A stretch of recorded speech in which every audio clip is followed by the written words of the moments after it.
اللہ کے پاک نبی حضرت محمد صلی اللہ علیہ وآلہ وسلم کی ایک بہت ہی خوبصورت حدیث پاک جو میں آپ کی نظر کرنا چاہتا ہوں۔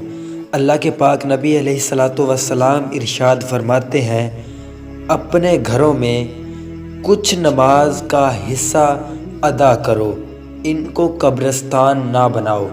اس حدیث پاک کا مفہوم کچھ اس طرح سے ہے کہ اپنے گھروں میں کچھ نماز ادا کرو، یعنی اگر آپ فجر کی نماز مسجد میں ادا کرتے ہیں تو فجر کی سنتیں اپنے گھروں میں پڑھ لیں۔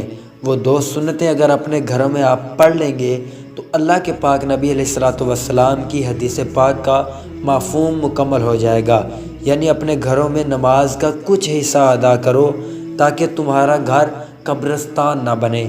یہ مفہوم ہے حدیث پاک کا۔ اللہ تبارک و تعالی ہمیں اس حدیث پاک پر عمل کی توفیق عطا فرمائے، آمین۔